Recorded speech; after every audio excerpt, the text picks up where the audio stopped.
Today we are talking about my top candidates for the Giants head coach position. Now, if I were running this search, this is how it would go. It would not include any of the names that have already been tossed around for the Giants, like Mike McCarthy, shoot me, Matt Nagy, jumping out the window, and Arthur Smith, and Lou Anarumo. That plus the report from Jay Glazer. I'm sorry, I'm never getting over the Jay Glazer report until they hire someone who is not on it, or they hire Chris Shula, who's on this list, because unacceptable. It's unacceptable in every way, shape, and form. That and that we're not doing an extensive search. Just tell me you don't care about winning. That you don't have to tell me that verbiage. Just told me you don't care about winning. I do. So if I was the GM, this is who I'm bringing in for the head coach search. Now, these might be unrealistic, okay? Matt LaFleur and Mike Tomlin, don't care. As the Giants owner or GM, just call them. Just call them and have a conversation and say, would you ever think about leaving? What would it take for you to leave? You're going to have your rookie quarterback. You're going to have all of these things. You know, you're going to have so many things that you can build around and look forward to going into this season and then some. You've got a healthy Malik Neighbors, Cam Scatterbo, Brian Burns, Dexter Lawrence, like the list goes on, okay? There's a lot to be excited about if you're the head coach. You can bring in whoever you want as your coordinators. You know, we fired the GM, like the whole thing. So I think that you have to call Matt LaFleur and you have to call Mike Tomlin and be like, hey, you up? What do you think? And just have a conversation, okay?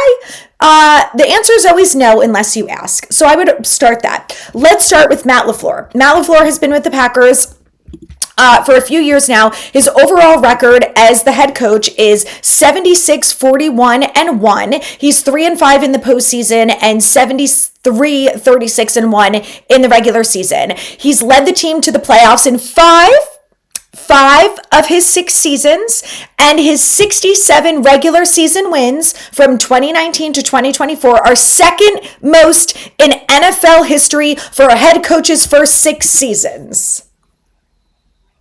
Lou Anarumo, Matt Nagy, Arthur Smith, Mike McCarthy, not even close. Goodbye, okay? A lot of things to like about Matt LaFleur. I think he will do a great job with discipline. I think he's good at scouting talent. I think that, you know, some of the play calling could be questionable. I know that's what Packers fans have a hard time with, which is why they're all like, fire him.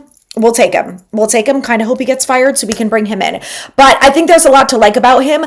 I would say that I'd be okay, I think, with him doing the play calling because he has experience winning as a head coach while calling the plays. You know who didn't have that? Brian Daboll. That's why I didn't want him calling plays. LaFleur, fine, but I also wouldn't hate if whoever he brings in as OC wants to call the plays. I'm good with that. Now, Mike Tomlin. Again, there's still some conversations around the Steelers and that he might get fired and, you know, enough about Mike Tomlin and whatever. There is so much to love about Mike Tomlin as a head coach. Number one for me is the discipline. You know who doesn't mess around? Who doesn't FA and FO? Mike Tomlin, okay? And in the last few years, he has not had great quarterbacks. So imagine what he could do with Jackson Dart and with the talent. His record as head coach of the Steelers is 189 to wins, 112 losses, and only 2 ties. That's crazy. He's 8-11 in the postseason. He led the team to a Super Bowl victory in 2008. He's never had a losing season. So for people who are like, I want Mike McCarthy because, you know, Mike McCarthy is going to have winning seasons. So is Mike Tomlin. And the Giants have a good relationship with the Steelers because they're like related family-wise. Like someone who works, the Rooneys, I believe, who own the Steelers, are like related to the Giants or something. It doesn't really matter, but they have good ties and a good relationship there. So I'm just saying, just call them and say, would you consider it? Think about it. We'll pay you a lot of money because now the Giants are finally going to have all the old contracts. Like they were paying Joe Judge and McAdoo and Shermer for like years after they were not the coaches anymore. And I'm pretty sure they are all wiped off the slate. So you give Mike Tomlin whatever he wants. I got confidence that Mike Tomlin is going to come in here and we're going to win in the regular season and we're going to win in the playoffs.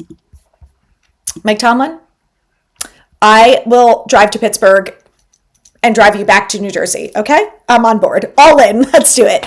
Next up, let's talk about Rams defensive coordinator Chris Shula, because Chris Shula is a very, very hot name, probably the hottest of all the coordinators right now when it comes to the Giants coaching search. And it's not just them, other teams. Chris Shula is the guy. Obviously, works under Sean McVay, comes from the McVay tree, which is all I need to hear. Has had a lot of good experience in the league. We'll talk through that in a second. Supposedly, he is the defensive coordinator. He's the coordinator coach that head coach Sean McVay has taken under his wing and really primed to be the next head coach wherever he ends up going, which I think is really interesting. But I have a lot of confidence in Sean McVay, and if he feels that way about Chris Shula, I love it. Now, there's also been some discourse around Shula because I don't know if it was his dad or grandfather who supposedly used to coach with the Giants, and I think they fired him, and there ended up being like an issue there. So there was talk that the Shula family didn't like how it was handled, and now like he would never come work for the Giants because of it. I don't know. It sounds like old history there. I don't know if that would really be the problem. I think the thing you have to worry about is, do the Rams just say, we love Chris Shula enough that we're going to give him a massive raise and block him from taking head coach interviews? Because the Giants blocked Mike Kafka from taking head coaching interviews just a couple years ago. So that happens in the NFL. I don't know if Sean McVay would do that, but I think that the Giants really have to do their diligence here, and that Chris Shula would be a great option. Now, let's talk about Shula. So he's young. He's 39. He played linebacker in college. He went to Miami University in Ohio. He started his NFL career with the Chargers. Before that, he was assistant coaches in different college teams from 2010 to 2014. He goes to the Chargers in 2015. He's the defensive quality control coach. Then he goes to the Rams, who he's been with ever since. He started as the assistant linebackers coach in 2017. Then in 2019, he was promoted to the outside linebackers coach. 2021, then he moved over to linebackers coach. 2022, pass game coordinator and defensive backs coach. So it does, even looking at this list, it does seem like he has been steadily growing and being promoted throughout his career, right? Started as an assistant coach, then he coaches one position, moves to another position, then he's the passing game coordinator, coaches another position, so he also did the defensive backs. So he's got experience coaching almost every position on the defensive side of the ball, which is important, right? So he's got all of that different experience. He also has been the pass rush coordinator while he was the linebackers coach. So again, all of that experience adds up, right? And when you have experience as the pass game coordinator, you know how to call plays, et cetera, et cetera. So anyway, he's only been the defensive coordinator of the Rams since 2024. Now, this year, the Rams, I think we all know, are pretty impressive. They are ranked number 9 overall on defense, so top 10 in the NFL. They're allowing an average of 311 yards and 18 touchdowns. The 18 touchdowns is behind the Broncos. The Broncos have allowed 17. Every other team in the top 10 has allowed 21 touchdowns or more. So that's a big difference between 18 and 21. So the Rams, really awesome. They are also 13 in the passing defense, allowing 209 yards per game, 13 touchdowns. In the run D, they are number 12, allowing an average of 103 yards per game and only 4 rushing touchdowns. In scoring defense, they are number 1. Number 1, they're allowing the least amount of points per game at 16, and they've allowed 18 touchdowns. The red zone defense, they are number 2, allowing a 42.9% touchdown rate in the red zone. Their third down defense is number 4, 35.3% rate.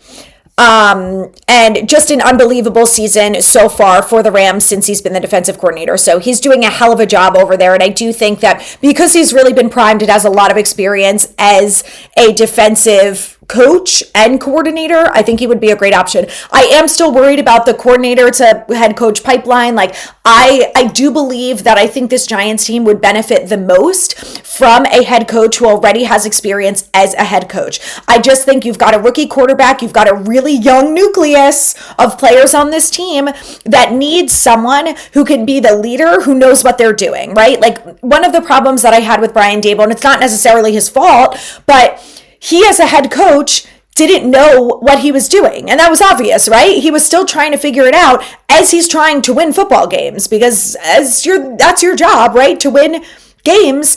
And it's tough when you're still trying to figure it out on your own. Plus now you're adding a rookie quarterback into the mix where there's more pressure to win when you have a quarterback on a rookie contract. So those are the things that I worry about, not just about Chris Shula, but also about Clint Kubiak, because we're talking about coaches who have never been a head coach before, and obviously they have to start dealing with things like clock management and helping with penalties and discipline and getting players to take that next step and everything like that. So, time will tell, but this is like the fantasy wish list, right? So let's talk about Clint Kubiak. I know everyone is also raving about him and has a lot to say about him and what he's done for Seattle. So Kubiak, who is the OC of the Seahawks, coached in the NFL after he played at Colorado State. He was a safety, actually defensive player, which he's got good experience there. Maybe he could help out our safeties. But here's a little bit of his coaching experience. So he started at Texas A&M. He was a college coach from 2010 there to 2015, where he was at Texas A&M for a couple years. He actually went to the Vikings for a year from 2013 to 2014. He was the offensive quality control coach. Then he went to Kansas, wide receiver coach. And then since he's been with the Broncos in 2016, he's been in the NFL ever since. So Broncos, he was the offensive assistant 2016 to 2018. Vikings 2019 to 2020, he was the quarterback's coach. Then he stayed in Minnesota and was promoted to the offensive coordinator for a year. Then he went to the Broncos in 2022, where he was a passing game coordinator and quarterback's coach. Then in 2023, he moved to the Niners and was a passing game coordinator. In 2024, he went to the Saints as OC, and now he's the offensive coordinator, as we all know, of the Seahawks. Now, under Kubiak, the Seahawks are ranked number 7 in the NFL on offense. They are averaging 365, not 600. 600 would be literally insane. They are averaging 365 total yards of offense per average per game, and they have 36 touchdowns. In regards to the passing offense, they are number 4 with Sam Darnold, number 4, 249 yards per game with 19 passing touchdowns. The rushing offense, they are ranked number 16, so still top half of the NFL, 116 yards per game with 13 rushing touchdowns. The scoring offense, they are number 2 behind the Colts. Can you believe that? Behind the Colts, that's right. They are scoring an average of 29.5 points per game, almost 30 points a game, and they have 36 total touchdowns. And then their red zone offense, they are number 11 with a 61.5% red zone touchdown rate. And then lastly, their third down offense, they are ranked they're tied in 14 with the Bucs. They both are a 39.2% chance of converting the third down. Believe it or not, the Giants are a little bit higher than them at 41.5%, but only a 2% difference, not all that big in the grand scheme of things. But this is all with Sam Darnold as his quarterback, a guy who so many of us, myself included, were like, he does not belong in the NFL anymore. And then he has a great year last year, of course, with the Vikings, and then goes over to the Seahawks this year, and Kubiak is doing a fantastic job with him and that offense. Obviously, it helps having someone like JSN, but we have Malik Neighbors. They have some good running backs. We also have some good running backs. We have a great offensive line. And we have Jackson Dart. So I think if you're someone like Clint Kubiak, there's, again, a lot to like about this Giants offense and a lot to kind of reel you in. So I think that he could be a good option as the head coach. I like that he has some experience with defense. Now, he's obviously mostly been a coach on the offensive side of the ball, but he played defense in college, so he knows it well. So I think the question will be, right, is if you go after someone who is so focused on one position, it's the same thing with Chris Shula. He's a defensive guy. How are they going to be able to override the fact that they also are responsible for the other side of the ball. So, a big part of that is hiring someone as the defensive or offensive coordinator, depending which, who you really trust to carry out your vision and to take those players to the next level. So if you're Chris Shula, who do you want as your offensive coordinator that you're going to feel is able to execute the vision that you have, but also is going to be able to control that side of the ball, and you have confidence in them, right? Like, Dable could say whatever he wants. He obviously did not have confidence in Shane Bowen running the defense, but he picked him. That was his choice. So Mike Kafka, 2 weeks ago, was like, oh, I'm done with this shit. I cannot keep this guy any longer. So he picked someone, and we'll see whether or not Charlie Bullen is the right guy to be the defensive coordinator over some of the other options that he could have picked, but he pick the guy that he felt like he could trust to run the defense, knowing the fact that he was an offensive guy. So we'll see how it goes. This is my wish list for right now. I'm sure it will change and continue over the next month or so, but you guys drop in the comments who you want to be head coach of the New York Giants.